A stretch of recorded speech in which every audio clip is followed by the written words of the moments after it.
Good morning. We're in Perek Chet, Pasuk Aleph, and as you recall, the last thing which we read about in Perek Zion were the words "Vayitlu et Haman ala etz asher echim Mordechai v'chamat hamelech shachacha." That Mordechai was hanged on the tree which Haman had prepared. I'm sorry, Haman was hanged on the tree that he had prepared for Mordechai. The anger of the king had quieted down, but nothing more had happened yet. And so the very next thing is, Bayomahu, Natan Hamelech Achashverosh Lester Malkat Beit Haman Tzorer HaYehudim, that Achashverosh gave to Esther the house of Haman, who had been the tzorer of the Yudim, the oppressor of the Jews, Mordechai Balifnei Hamelech ki egida Esther mahula, and Mordechai steps onto the same stage as Esther is on. The very first handout that I wanted you to look at this morning is the handout which you should have that looks like this. It's just a time frame. And I know it's a little complicated to see, but because the print is very small. But if you notice, we're looking at the entire story of Megillat Esther with a timeline. And so this whole thing started in the first year when Achashverosh is crowned, by Bimei Achashverosh, Perek Aleph. In the third year of his reign, we then have, if you remember, the Mishtem. In the sixth year of his reign, Esther is brought into his palace.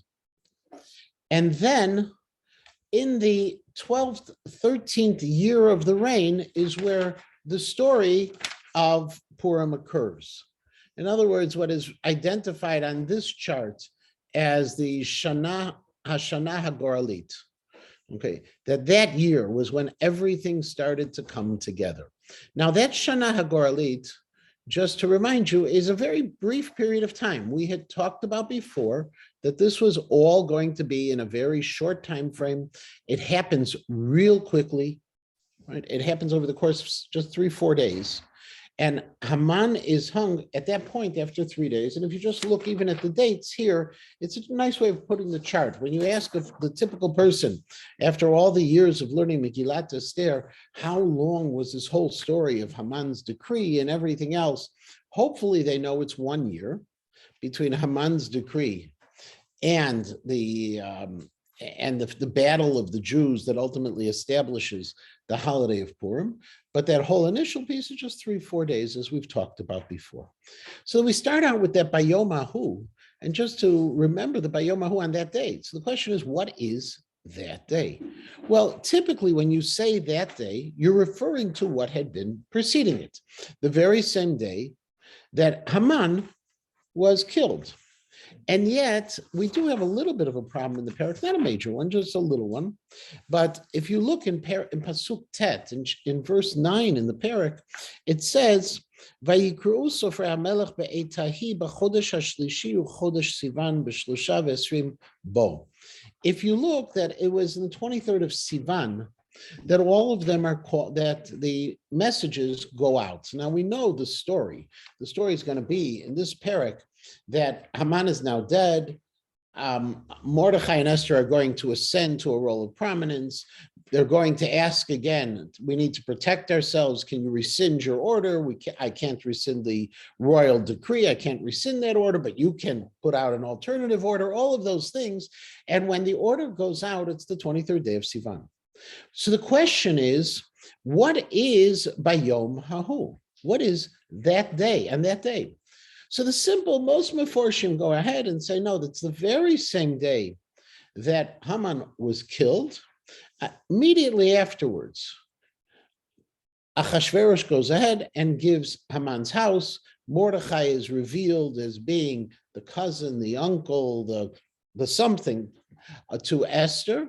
And at that point, we move on with the story. And it took a while until the new decree was sent out.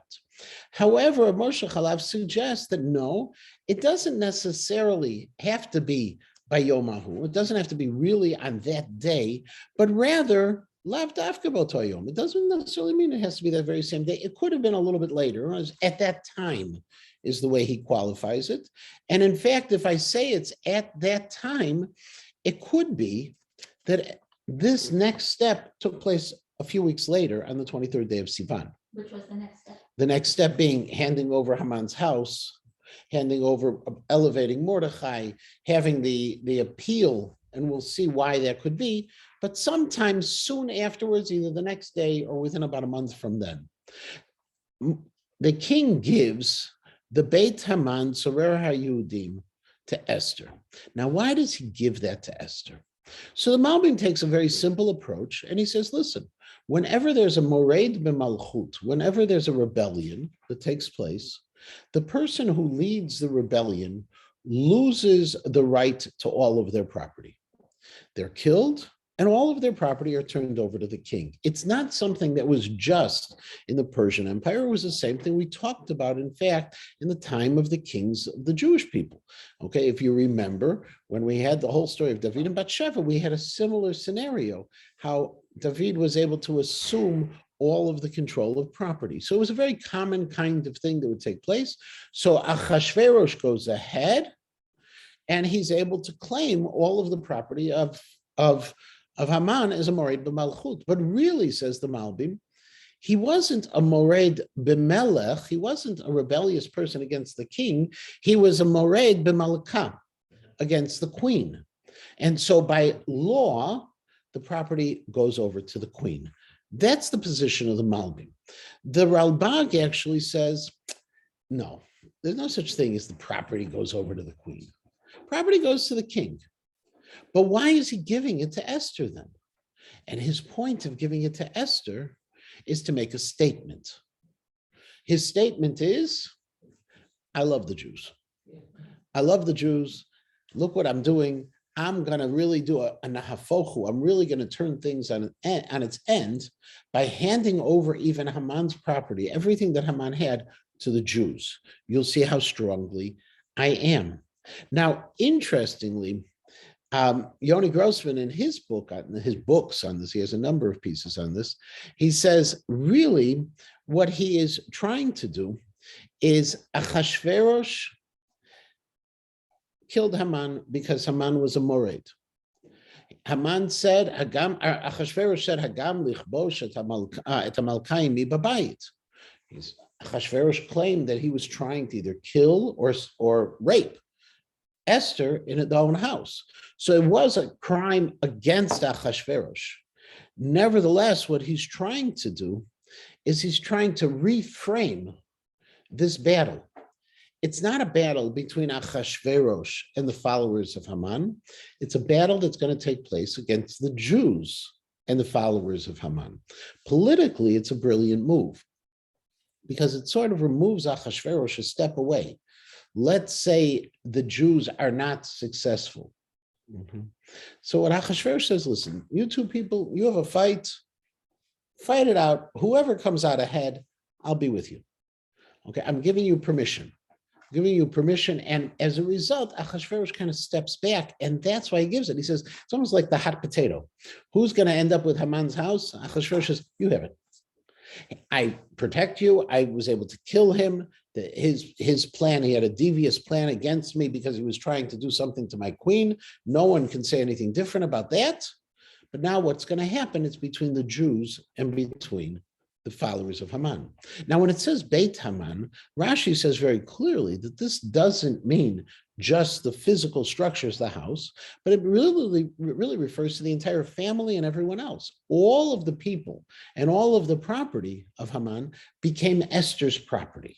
So according to Rashi, they were turned into slaves of Esther. Mordechai comes on the scene. He says who they were. And because ultimately, until that point, this pasuk makes it very clear that Achashverosh really didn't know the relationship. True, Mordechai had conveyed to Esther about the plot of Bigtan and Teresh. And therefore, Mordechai was inscribed in the book, and Esther was part of that piece. But it could be just that Mordechai was one of the Sarim, one of the Shoftim, one of the officials within the gates of the king. He overheard it. He's had an opportunity to relay it to the officers of the queen to bring it to the king instead of some other way. There wasn't a clear statement until then what the relationship was. And as we talked about before, it's also a little complicated to say that Achashverosh didn't know any of this relationship. There was just too many, coincidences. Mordechai's walking in front of Esther's the Beit Nashim all the time, all these kinds of things. But we can take it on face value that he really didn't know, or say that until this point it wasn't clear. It hadn't been communicated to him very clearly, even though he might have really known. In Pasuk Bet, we start with the next piece. Vayasar hamelech et tabato, the king takes off his signet ring, asher hevir me Haman, which had been taken off of Haman. Remember, he'd already given this once to Haman. Haman is killed. The signet ring goes back to the king. Vayitna le Mordechai, and he gave it to Mordechai. Vatasem Esther et Mordechai al Beit Haman.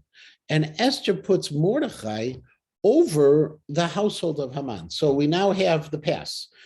Haman's property to the king, to the queen, to Mordechai, which raises an interesting problem that the Maharal says in his Perush the Or Chadash.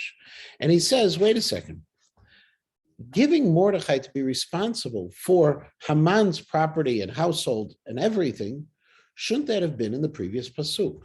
In other words, we had in the previous Pasuk that it said, okay, Bayomahu Natan HaMelech Achashverosh L'Esther HaMelkat Beit Haman Tzorer HaYehudim, and it could have said then, Vatasem Esther et Mordechai al Beit Haman, Ki Yegida Esther Ma'ula. Okay, that Mordechai isn't given that rights. Why does it wait until Pasuk Bet? Why does it have to get into Esther's property, and then you start a new Pasuk where Mordechai is elevated in status? He's received the signet ring before he has control over the house. So the Maharal says the answer could be very simply, the king goes ahead and he turns over the house to the queen. If immediately the queen gives it over to Mordechai, what, it's not good enough? You don't like what I gave you? This doesn't work? But now that Mordechai has royal power because he has the signet ring itself, it's in no way demeaning to the king's gift.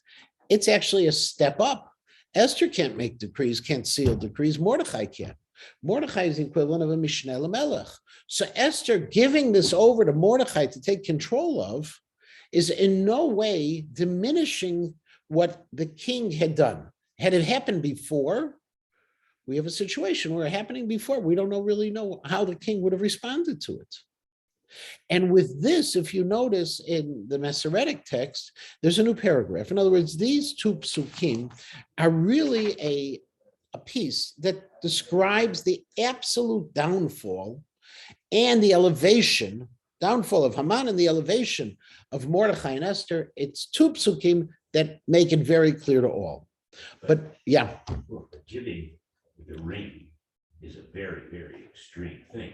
That's like the president making the Secretary of State the president. Right. I mean, no matter what Alexander Haig wanted. Right. It's his power. Right. It's I think a better analogy was who gets to carry the football, the codes, right? The reality is you're right. And we've seen this once before with Achashverosh. Achashverosh had done this before, and it's not foreign to us. Because if you remember going back to Egypt, okay, another, empire, Paro had done the same thing for Yosef. Now, it also plays into part of what was still secondary. Still second. No. But if you remember the psukim, he's second in Mishneh L'Melech. He's viceroy, but he is responsible for all national matters. He himself is the one who creates the rule of taking over all the land, of basically making all of Egypt serfs to Pharaoh. He has massive power. The only thing that remained is in Paro's own personal life, he had control. And that's the way the Chumash describes it. Here he has, but also we know that Achashverosh did it before. So it may play into the piece that we talked about before in terms of whether or not Achashverosh was a decisive leader, or was he a person who always looked to others to make the decisions for him. Remember, the only decisive act he did was killing Haman. Everything else, he always looked all around. What do you say? What do you think? And then sometimes regretting afterwards those actions. So it is extreme to give the tabat, but it's not out of character for Achashverosh. Pasuk Gimel, we start with the next step. Vatosef Esther v'tadaber lifnei hamelech.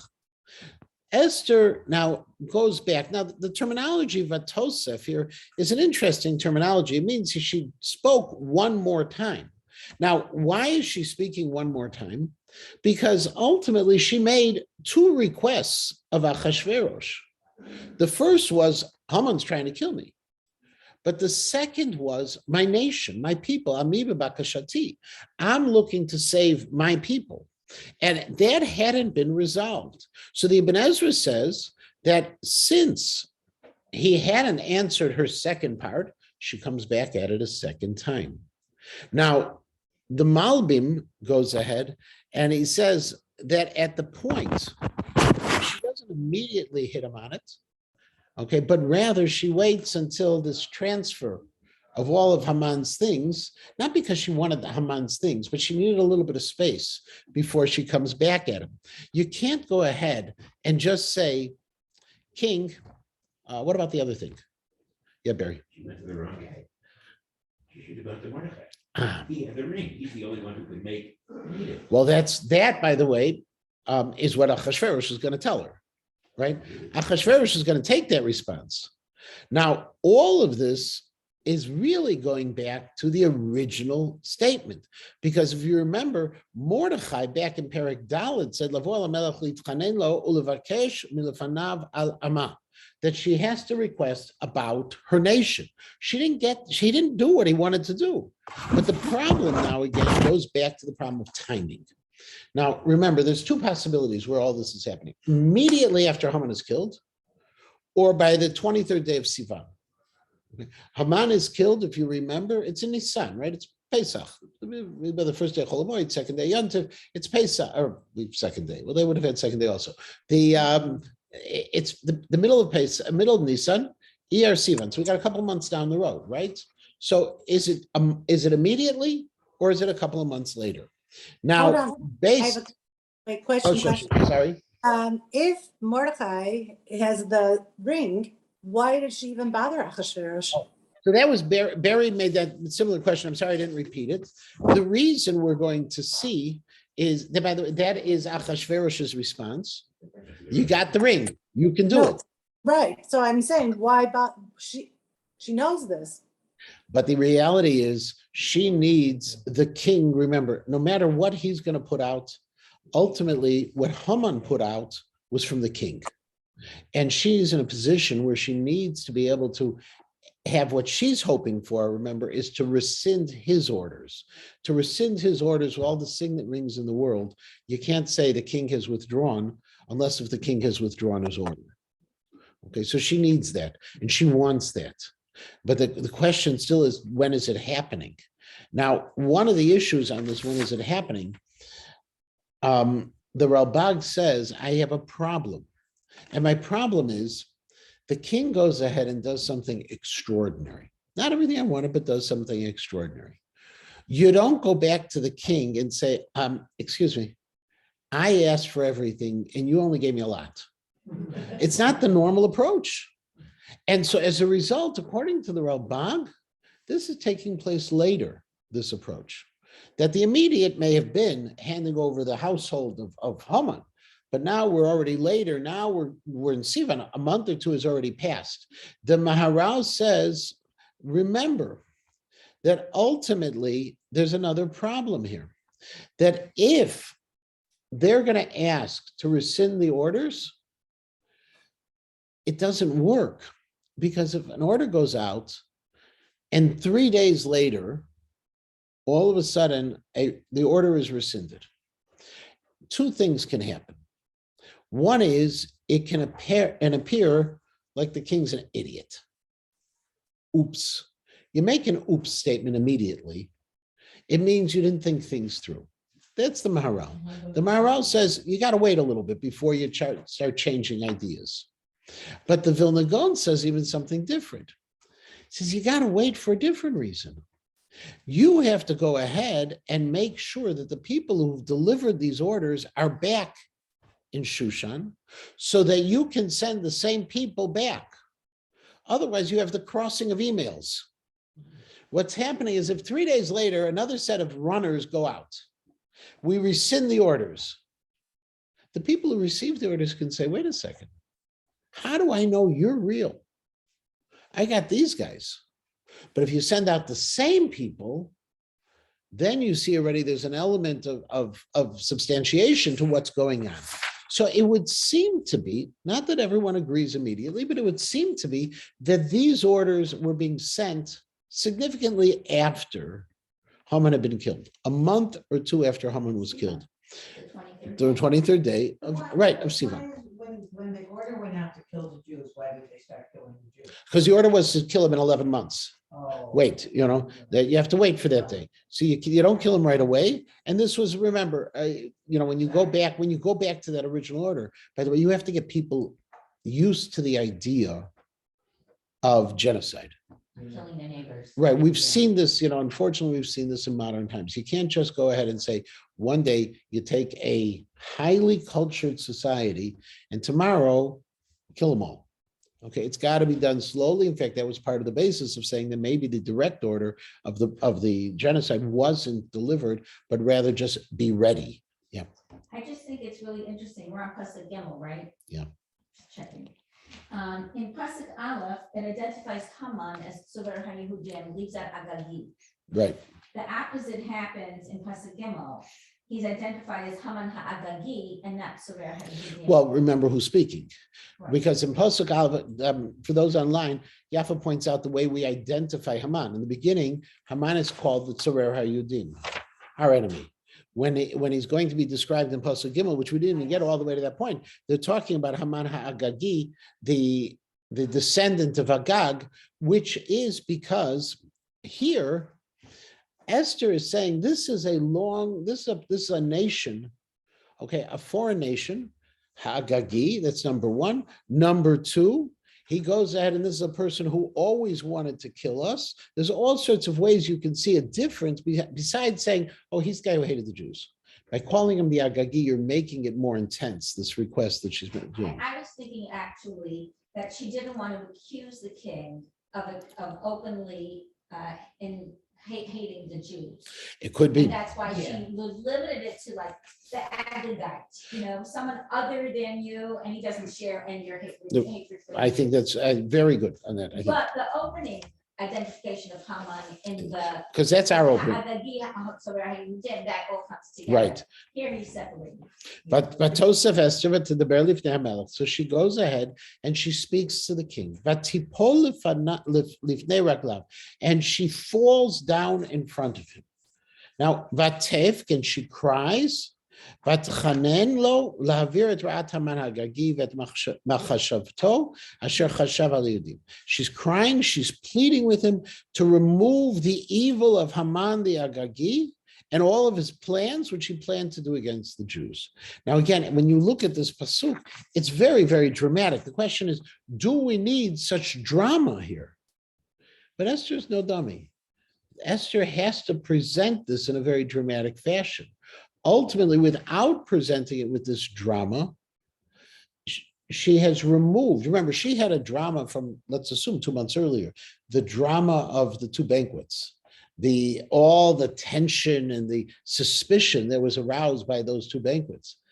It's been 2 months later. 2 months later, people forget everything. If I ask you what was in the headlines 2 months ago, okay, you could come up with some general things, but who knows if you'd remember specifically. And if I asked you 2 months ago, what was the thing that got you really aggravated? Most people would say, I don't remember. I'm on my latest aggravation. Right, okay? So as a result of all of that, she has to build up this drama again. She's falling. Now, of course, it is following through. And the language that Mordechai had used, that she does have to plead with him, and she is pleading with him at this point. Vayoshet hamelech leEsther et sharvit hazahav. And so he extends to her the golden scepter. And when he extends it to her, then she's able to stand up. Vatakom Esther. That's protocol. That's how you do things. Okay, and that's what Rav Moshe Chalava says as well. It is the extending of the scepter is a clear statement that you're now allowed to speak. You're allowed to stand and speak before the king. Now, when that happens, and she realizes that she's following that protocol, she now has to go ahead and ask again. She stands before the king, Vatomer, and she says, if it's good to the king, and if I found favor before him, and it is the proper thing to do the king. Of course she's talking to a king. And I'm good in his eyes. Now notice there are 4 statements that she makes that all mean the same thing. Ultimately, please, okay, if you would. Okay, but there are 4 different ways it's done, and interestingly, in the Data Mikra in this, he says these 4 actually can work. They're totally interchangeable, and you can they can be connected horizontally, they can be connected vertically. You can go ahead and you take these 4 things that she says. You can say statement 1 can go with statement 2, statement 1 can go with statement 3, statement 1 can go with statement 4, statement 4 can go with 2, with 1. You could interchange them entirely. The entire point here is just to build up this plea. Every single way she's trying to build up the plea. Yikatev lahashiv tasfarim machashevet Haman ben Hamdat ha'agagi asher katav labedet hayudim asher b'chol medinot hamelech. Please write to bring back everything, to undo what he had done, what he had requested. Bring back those decrees.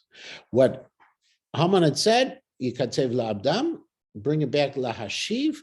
The Malbim says literally, I want you, please, to retract those documents. Now, if you remember, we also said that some of these documents were sealed documents according to some of the approaches. So it could be she's pleading with him. There's the public ones, those the posters, the pashkvilim that say be ready. Doesn't say what you're ready for. Okay, and then there's the unique documents. Others say no, everyone knew what was the absolute plan. But whatever it is, she's saying, I just want the documents back according to the Malbim. Pull them back.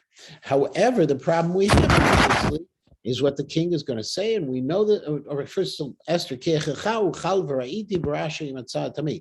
I'm safe. But how can I go ahead and see what's going to happen to my people? The Chachmei Tzarfat actually say, I can't live with that. I won't be able to live with it if what is being planned to my people, and I'm going to see the destruction of my moledet. Now, interesting, moledet normally means my homeland. Moledet is Eretz Yisrael. She hasn't lived in Eretz Yisrael. She was born in Persia. What do you mean moledet? So the Mefarshim have an issue with it. So the moledet, the Ibn Ezra, and the first nusach of the Ibn Ezra says, those people who are descendants of the land of Israel. Okay, he says, "Ba'ovdan nefashot moladati." The Dat Mikra just says no. Moladati was also used back in Perek Gimel Pasuk Yud to talk about family. My family. How can that happen? Now, if you look, and I gave you another page. This page actually comes from Yoram Hazoni's The Dawn. I'll bring it on screen for those who I sent it to but didn't have a chance to read it yet. Hold on a moment. Okay, it is with the yellow highlighting. Okay, and just to share with you this piece, and I'm going to actually read pieces of it. Okay, now Hazoni takes the approach that Achashverosh is weak and he's afraid of rejection. Okay. Now, if you look in the second paragraph at the top, it says page 184. By this point, all pretense of the king's interest is incredibly dropped, and Esther, perhaps alone among the petitioners whom Achashverosh can remember, steps forward as an independent player with an independent interest to which she demands that he attend. In other words, Esther's not saying, save the Jews and I'll give you a lot of money, like Haman had said. Save the Jews because they're good for you. She's saying this is me. The queen wants the Jews saved because she herself cannot stand having it otherwise. Achashverosh can save the Jews because it suits him, or he can save them because it's right. But if he does not, the queen will not be able to bear it, whatever this may mean. And it is he who will have to cope with the consequences. So Esther comes into this very powerful role when you look at her request. Her request is unique in this sense. You don't go to the king and say, King, I need you to do something. It doesn't make any difference to you, but it makes a difference to me. And therefore, and she says, and he says the next sentence, the full force of the queen's threat cannot be appraised without remembering Vashti, who would not show off her beauty before the drunken crowd of the king's summons. She too had publicly pitted her independent interest against his command. The throng, the advice, the drink, the humiliation, all embraced him to fight, to eliminate her independent will and restore his own rule. But in securing victory for his spirit, Achashverosh had lost, paying for his refusal to accommodate her for years. This time there's no throng, no advice, no drink, only the humiliation of backing down or rescinding his foolish law, standing as against the power of the queen. Understated, hidden, mysterious, but there to be felt, the eternal, imponderable power of the weak over the mighty. In other words, this is a fascinating exchange that we normally can pass over. Yeah. It's a little funny to me to read this because it's giving her a lot of power, and he's easily humiliated. But when you see her request, if you go back into the text, she actually has built this strong emotional relationship with the king, and she says, "Vatomer, im ha'melech tov," I give you credit for you being who you are. Excuse me, if I have found favor. So then she's talking about her relationship with him. You're the Lifnei HaMelech, you're the king, you're everything. She's giving him credit, which Vashti never, ever did. Okay, so she's playing it always. I give you honor, I give you credit, but and if I'm good in your eyes. So she's giving him the emotional support that he seems to crave. Right. So, but that emotional, so for those online, again, what Yaffa is saying is she gives the emotional support, and Annette, give me one moment, for his authority. But the mere fact that the king needs the emotional support, she knows how to play him. There's no doubt she knows how to play him. And what she is doing in playing him is playing him at an emotional level, which is not what the king should be doing. The king should be looking out first and foremost for the needs of the kingdom. Here it is personal. The wife is asking, and she's putting him in a real corner. Annette, you had a point? You're muted. Annette, you're muted. Annette, you're still muted. Annette, unmute yourself. Okay, hold on. Unmute yourself. Hopefully you can do it. I can't do it for you. Okay. Can you hear me? We hear you fine now. Okay, fine. When you read the Megillah, something very interesting seems to appear. We have twice in critical points, the Hamat HaMelech Shachacha. So the whole and also the way that Esther plays him throughout has to do with increasing his emotional involvement. We see that every time, and that's the way the Megillah seems to be set up, that the king takes action, it revolves around an emotional, or at least the statement is made that it comes from an emotional state. So what Esther seems to be doing is understanding him psychologically and knowing that she has to get him emotionally involved in order for him to be able to act. So I just wanted to point that out, that I think that what's happening here is connected to the fact that the Megillah twice at very critical points states the Hamat HaMelech Shachacha. Anyway, just a thought. And just to go back to what I said before, she's playing him. She knows how to play him. And this is, by the way, but if you look from the position of power, the one who can successfully play the other is the one who has the power. Esther has the power here. Okay, and so that's just the piece. Now, Hazoni continues on the next page where it's highlighted. His hand forced, the king fumbles for a defense that will allow him to accept the queen's position while minimizing the damage done by an about face. He professes to have done everything in his power to protect the Jews. I've given Haman's house to Esther, he announces to the court, and he himself has been hanged on the gallows because he would lift a hand against the Jews. And upon hearing these words, anyone present in the court would have instantly recognized the victory Esther had won. For 2 months, the empire dealt with Haman's death as one brought about by his treachery against the royal family. Just skipping to the next paragraph, yet to hear the king now, he never was the scourge of the Jews, having actually championed their cause, bringing Haman down because he would lift a hand against the Jews. In other words, the king is trying to make himself the hero in this. And so saying, Achashverosh officially accepts the premise that the persecution of the Jews is unjust and undesirable.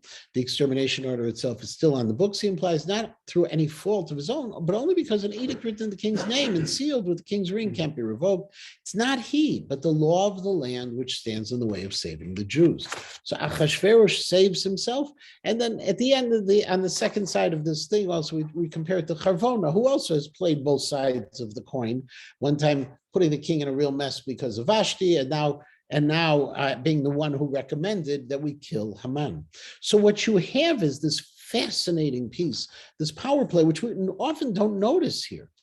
The mere fact that Esther appeals to emotion and doesn't appeal to national interest is an important point. And if you continue to look, if we continue to look in Pasuk Zayin, Vayomer HaMelech Achashverosh LaEsther HaMalka. Now, she's the queen.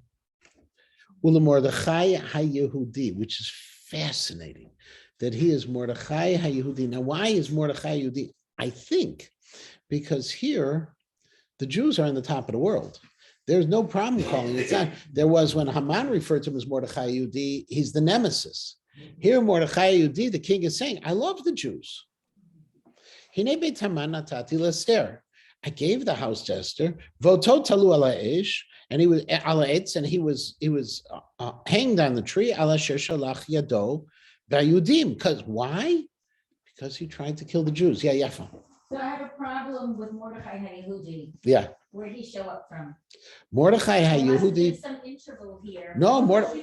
Remember, he was elevated by the king. We've seen even in the private. Was this not a private audience? No, because we've seen there are no private audiences. In fact, if you remember the mere fact that Charvona in the second Mishneh showed up right away and said, "Hey, by the way, there's the tree," we have to assume that even in the most private of audiences, there were officials there. There were officials there. He's there, and so Achashverosh says, "Look," and this is based on what Hazoni had said before.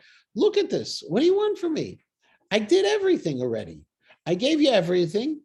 All of it is about saving the Jews. I'm the Jews' best friend. It reminds me of politicians nowadays sometimes, where they jump to see how Jewish they can be. Okay. Now, ultimately, then Pasuk Chet. V'atem kitvu al hayudim kitov beinechem. Do whatever you think is best. B'shem HaMelech. And you can write it in the name of the king. V'chitmu b'tabat HaMelech. And you can go ahead and you can seal it with the king's signet ring. Okay. Ultimately, what the king is saying, right, is Rashi's approach. Look, I'm on your side. I want you to do whatever you think is necessary. You have that power to do it. However, he says, I'm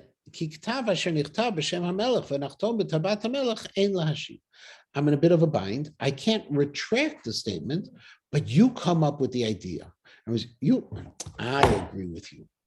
We got a problem here. Whatever you think works, you have the power to make it work. I can't withdraw. But that's it. Now, whether or not he could really withdraw, archaeologically, we find statements to the same effect that a king can't rescind a decree. And so that could have been the absolute truth.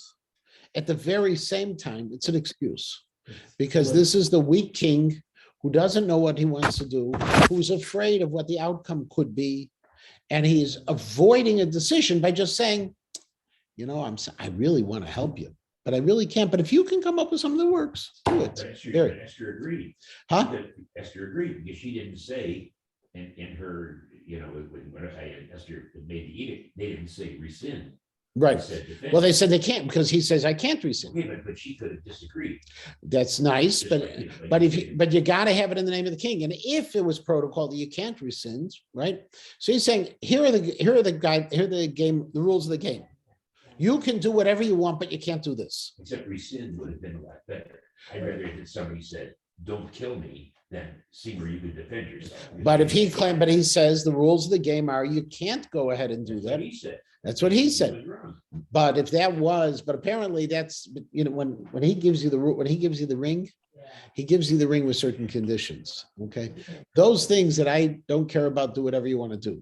Those things I care about, you might get yourself in trouble, just like good old Haman had.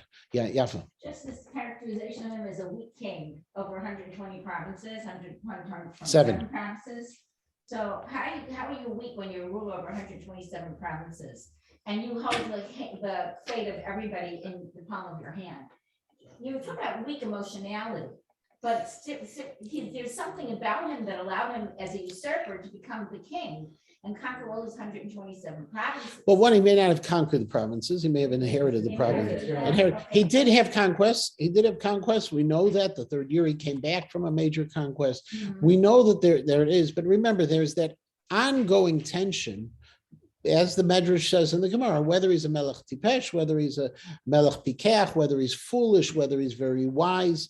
And we've had, just to go back to America, and Shoshi, I see your hand is up. We've had this in our own government where there are presidents where we question sometimes whether or not they're really that good, but what they're good at is surrounding themselves with people who can help them do good things.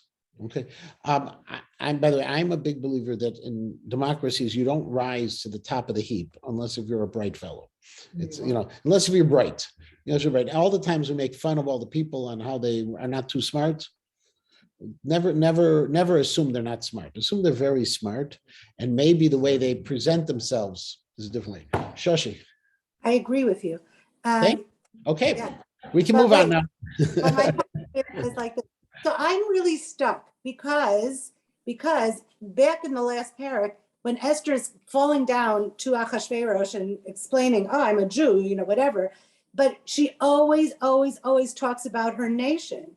So to all of a sudden say that she was first talking about herself and then a few months passed before she could talk about the nation, that's not true. No, she didn't. No. But his response initially, she talked about the nation and about herself. If you go back to the previous parak, she made 2 requests. Yes. The way she built it up was she personalized things. Okay, then he only responded to 1 request, the personal. He didn't respond to the national. But I think he was bringing that up now. I think he was trying to do, like, by getting rid of Haman, he thought he was getting rid of everything, the whole thing, because she focused it on Haman. This man is a detriment to me and to my nation. He's making us, he's destroying us, he's this, us, he's that, us. She made it very personal to Haman. So he got rid of Haman. That's what his answer was. So I actually think he was doing what she asked. And then when she said, hey, wait, that's not enough, then he says, oh, okay, well, what else do you need? So the challenge I would have to that is if you go back to Perek Zion and you look at the requests, okay, and you look at the requests that she made of him, starting in Pasuk Gimel, Vatan Esther Malka v'tomari matzati chen beinecha hamelech, and Esther responded to the king's offer ad chatzia malchut, that I'll give you up to half of the kingdom. She said, if I found favor in your eyes, v'imala melech tov, again, double language, if it's good for the king, tinatin li nafshi b'shelati. Right. And I also want my people. We have been sold to be totally destroyed. Now, this language, lashmid, larog, labed, is taken directly from Haman's decrees, from those messages that have been sent out.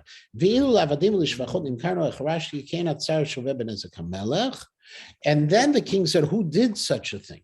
Now, the reality is when he kills Haman, he himself admits that Lashmid Larogu Labed has not been set aside.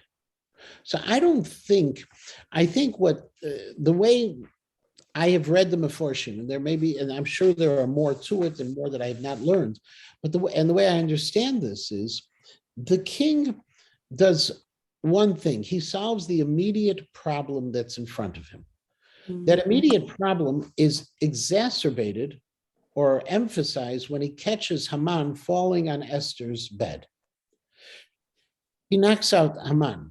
Now, he knocks out Haman as a potential mored b'malchut. It gives him the excuse to do so. He can then present it to everyone else. Look, I caught this guy doing something despicable. That's why I murdered my number two. That's why I hanged my number two in charge. He did something despicable, but he has not directly addressed the issue of the Lashmid Larogu Labed. He thinks he gets it done. I have mentioned this often, and I'm sure I've mentioned this to the shir over the years we've learned, if not and within this. I once had a professor of political science, Milton Rakoff. He was one of the top political scientists in the city of Chicago. He was Hans Morgenthal's Talmud from the University of Chicago, and his specialty was urban politics. And he was close to the Daily Machine, the original Daily Machine. And what Professor Rakoff taught us was that the first rule of politics is a politician has to do as little as they can about as much as they can for as long as they can, because people remember the bad and forget the good. Okay, so you do as little as you can, because if you do whatever you do, somebody's going to like it and somebody's going to hate it. The people who hate it are not going to ever forget that. The people who like it are going to, at the end of the day, say, Magieli, it's coming. More, Achashverosh took care of an immediate problem, and the immediate problem was also, as Annette pointed out earlier, it was a moment of anger. He was infuriated. He'd gone out of the room. He comes back in the room. What he sees, he just can't handle. Charvona jumps up. He takes care of one immediate issue, but he doesn't take care of the big issue. And so I think this issue of the national salvation of the Jews is still unresolved, even with the murder of, or even with the hanging of Haman. Well, the edict is still out. The edict is still out there, lahashmid, larogu, labeit. So I think the language also supports that. Now, what's fascinating in this, if you look at what it is, so he writes in Pasuk Tet, okay, just there's a number of things I want to deal with, but in Pasuk Tet, Vayikru Sofer HaMelech Beitehi b'chodesh hashlishi, third month, to Chodesh Sivan, it's in the month of Sivan, so we're 2 months down the road, B'shlosha v'esrim bo, the 23rd, so we're 2 months and 10 days, about 8-10 days later. Vayikatev k'chol asher tziva Mordechai al Yehudim, vel achashtar panim v'apachot v'sarei hamdinot asher mehodu v'yadku sheva v'esrim u'mea medina kichtava v'am kilshono vel Yehudim kichtava v'chilshonam, and you know what he wrote, and it says that at that point they called the scribes. It was on the 23rd of Sivan. He called the messengers to go ahead and do it, everything that was written. Now, one fascinating question, and we're not going to be able to get to the end of this parak, but just one, I'm going to end with a fascinating piece. Now, we know there are 2 commentaries of the Ibn Ezra to Megillat Esther, and they are called number 1 and number 2. Okay, Nusach Aleph, Nusach Bet, 2 versions of it. They're both written by him. Both written, we think both written by him. Yeah. In the second parish of the Ibn Ezra, on this section, why was it? The Ibn Ezra asked an interesting question. We know Mordechai is going to put out a command to try to kill all of the enemies of the Jews. We have a lot to talk about still on that. But why was it that he asked to kill all the enemies of the Jews? Why didn't he go ahead and he just write, all the enemies of the Jews are banished from the kingdom? That the Jews are banished? That the Jews should be banished from the kingdom. Why was it if, because ultimately, there is some element of a retraction in this command to kill them. Even though it's not a direct retraction, version 1 of the king is kill the Jews, version 2 of Jews kill everybody else. Why didn't the king say this? How, there is, why isn't this command that Mordechai is putting forth in the name of the king, go away? Why is it that there's a retraction in essence? Even though you can't retract, he can't say, I cancel the decree. In essence, what Mordechai is going to be doing is canceling the decree. Okay, so the Ibn Ezra writes like this, and it's a fascinating thing. Can I ask you a question? Yeah. How is he canceling the decree when he's allowing the Jews to arise to defend themselves instead of letting them be killed? Well, so think about it. The first piece is kill the Jews. With no right for self-defense. No right to, and now the king says self-defense, right? Yeah. Kill the enemies. Isn't that still have the same kind of problem that we've been talking about? Maybe by the letter of the law, it's okay, but still it's contradicting yourself. And what does it show of the king? And isn't this pretty much the same? So he writes like this, Ibn Ezra, and it's just a fascinating piece. Shichtivu sefer shahamelech amar lahaman sheyahargu et hayudim et oivehem biyud gimel chodesh adar. What I want you to write is, what should be written is, that really the king had said that the Jews should kill their enemies on the 13th day of Adar. And when Haman had the decree, had the ring, hafach hadvarim. Haman switched the command. And when the king found out that he had switched it, in other words, the story is going to be, this is what we're putting out there. The command to begin with was, Jews, kill your enemies. Haman takes the ring of the king and he changes the command. And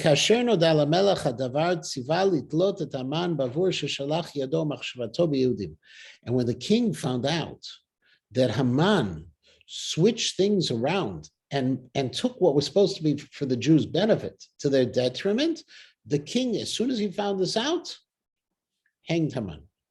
What happened here? One more time. The king is the story, the spin on this story, according to the Ibn Ezra, was there is no retraction from the king. The king has not changed his mind. King has just discovered that Haman did something despicable. The king said, Haman, I want you to write a decree that on the 13th day of Adar, all the Jews should be able to defend themselves against their enemies. We're wiping anti-Semitism out of our kingdom. Where do you think that from? Wait a second, we're in a spin, okay? Now, we're wiping out anti-Semitism in our kingdom, and Haman goes ahead and he turns it on its head, and he says, we're wiping out the Jews. The king finds out Haman changed the decree for what he wanted, from what the king wanted to what Haman wanted. Capital crime. I, the king, the great defender of the Jews, have killed Haman now because of what he did. Continues the Ibn Ezra, V'kvar ramzu kadmonim zal l'tam hazeh lulei igrot harishonot lo nitkaimu hachronot. And in the earlier midrashim, it says that if it wasn't for the first decree, we wouldn't have had the second decree. The way the Ibn Ezra understands that, if it wasn't for the intent of the first decree, we wouldn't have had the second decree. Because for Mordechai and the Jews, what do they have to kill all these people for? All they need to do is be saved. They've lived with these anti-Semites here. But we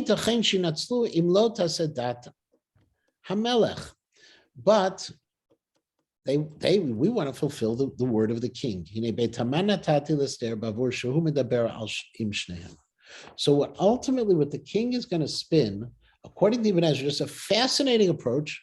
You don't find it elsewhere, but it also will explain one thing.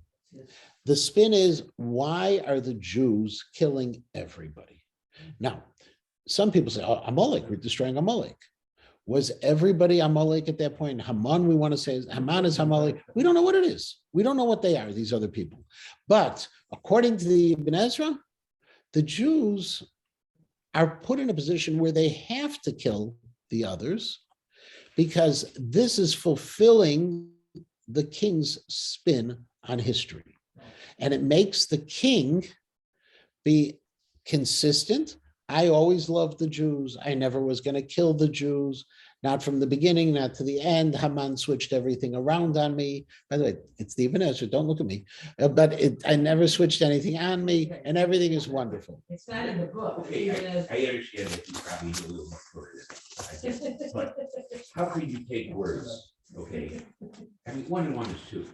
I don't care. I know we've done math before. No, we've done math before, right? But if you look in the statements, okay, and here's the point. If you go back to the beginning, when Haman originally makes this proposal, and Haman is making this proposal, he never really says to kill the Jews. No. He never mentions the nation. Right. He doesn't say whom he wants to take care of. He never mentions the Jews by name. He Nope. says there is a nation out there, okay?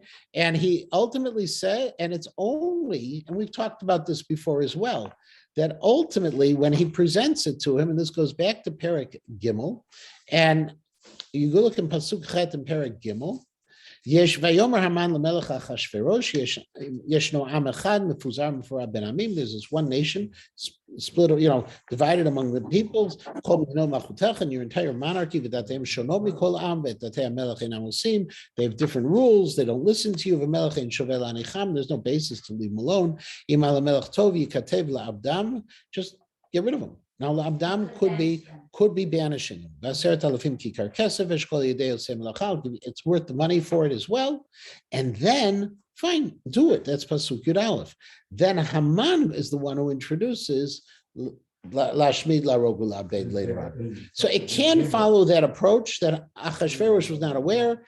It is, But just a minute. Yeah. A guy comes to me and says, there's people out there that are against you. Okay, they're against you, people, not Jews. And they're terrible and they're not following your rules. And then I say, as a response, kill them. Let the Jews defend themselves. Where does that come from? No, He so- didn't say anything about Jews. All So of a sudden, I'm the Ibn Jews. Ezra, the Ibn Ezra is presenting the spin. Okay, he's presented with one problem. Why are we adopting the same level of cruelty as the enemies are adopting? Why are we going to utterly destroy everyone in this case? One answer can be it's Amalek. Second answer can be this is not our first choice. This actually is motivated by what the king had said. It is a position that is out there. I agree with you, but it is so fascinating of a position. I wanted to include it. We are over time, and that will have the last word. Okay, the Ibn Ezra is fascinating, but I think, and maybe we'll address it next time, the king tells Mordechai, you do whatever you feel you need to do. So apparently Mordechai was the one who was aware that it was critical for the well-being of the Jews to be able to get rid of their enemies, because it doesn't come directly from the king. It comes from Mordechai himself, who knows what's going on and what the level of anti-Semitism is. Right, which is the classic position and the position of the overwhelming majority of the Mepharshim. The Thank Ibn you. Ezra has one that is out there. It's beautiful. It's a fascinating piece to deal with. You don't have to like it. That's why we always say Shivim Panim La Torah. And when it comes to Megillat this year, we continue to study it. We'll stop right here. I'll see everyone next week. One more question, yes. Rabbi Matanki, who was the first person that you mentioned who wrote different things on the Megillah? I didn't mark down the name. Noah Goldstein, or there was No, a no. name at the beginning? Yoram Hazoni. No, Yoram, I know. At the beginning of the lecture, you said another name, started with a G, I believe. I don't remember, but I'll give you an advantage. Yoni Oh, Grossman. and Yoni Grossman. Professor That's it. Yoram Grossman. Thank you. Okay. Thank you. Or Have you a can good just watch week, the video everyone. later. Bye-bye, everyone. Bye.